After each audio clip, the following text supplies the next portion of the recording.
Alright, so there's a certain order in how you get into the Kirby franchise. There's the games, in which there are several across multiple consoles.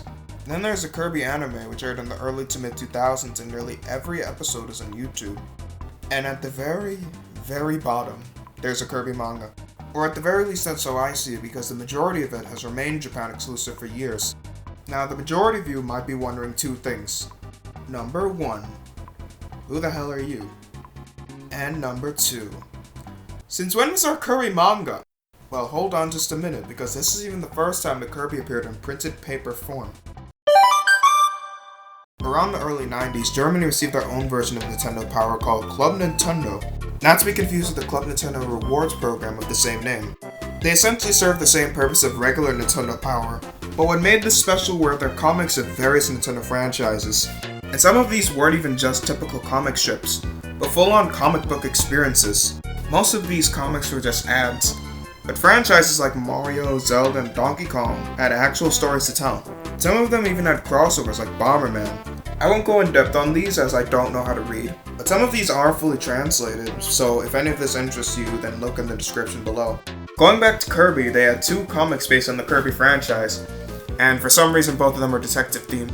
Kirby and the Mystery of the Slime, published in 1993, and Kirby's Biggest Case in 1996. Both of these were drawn by uncredited Japanese artists, so if you want to call this a manga, go nuts. I won't spend too much time on Mystery of Slime since it hasn't been translated, but I'll leave the plot on screen for a bit.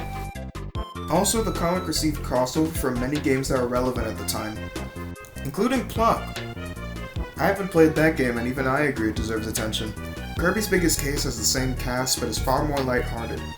It's primarily used to advertise Kirby games such as Block Ball, Avalanche, and Dream Course. The story features Dr. Manhole, who creates a machine to transport video game characters to the real world and back.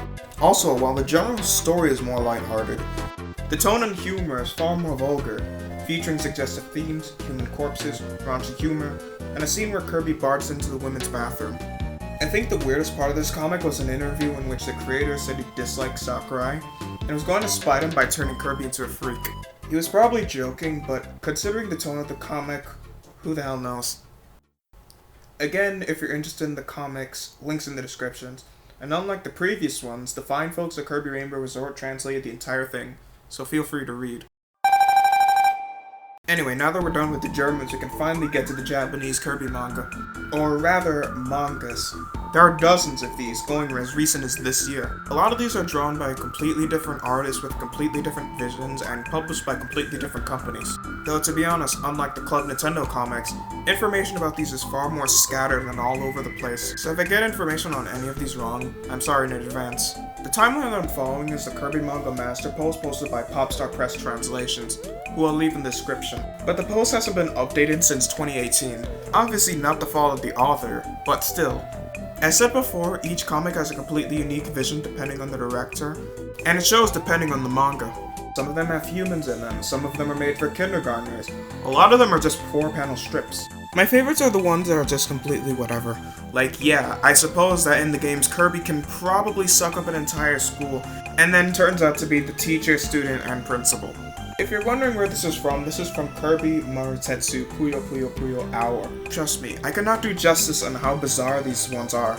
The drawings are good and actually on model, which is a rarity for the manga for some reason. But again, everything is just weird.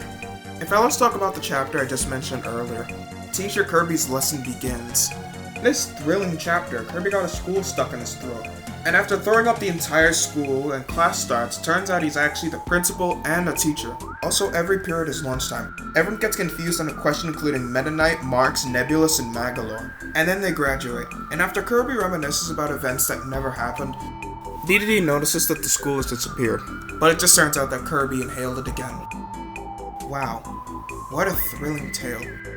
A lot of these are not weird all the time. A lot of them just involve the Kirby characters doing extremely weird things, and I guess that just works out in the end. For example, Magalore's personality trait of wanting to blow up planets. If this is too weird for your taste and want something more in line with the games, then Oshino no Kirby Puyo Puyo Hero is up your alley. The drawings are fully on model, everyone feels in character, and the stories are rather self-contained. I especially want to highlight the artwork. I love it so much.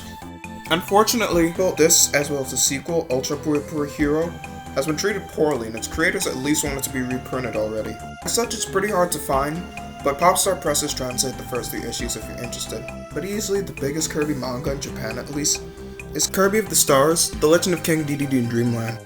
This ran from 1994 to 2006, and had a brief revival in 2017 for reasons I'm still trying to figure out. This manga's managed to sell 10 million copies across all books, but despite that I haven't found a single piece of information outside of Japan, or even any scans.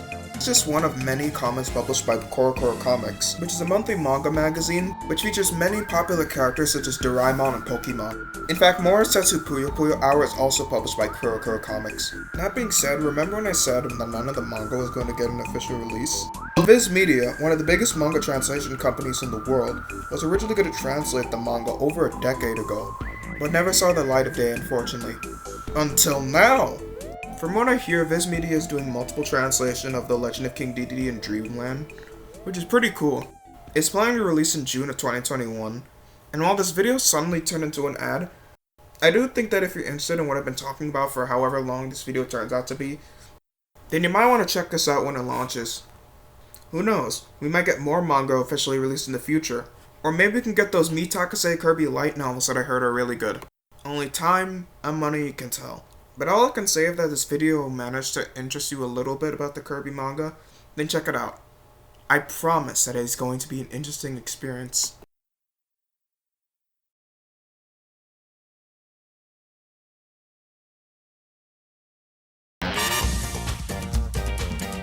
There are multiple people I want to thank for the making of this video, but I especially want to thank both Kirby Rainbow Resort and Popstar Press for their translations on both the Kirby manga and the German Kirby comic. I sincerely hope that the people watching this video will support these people in the near future. And to any other people that has attempted translating the Kirby manga in the past, then I'm extremely thankful for your contributions to the Kirby community. Believe me, there are just so many manga out there that just aren't translated, it's a damn shame. So thank you regardless.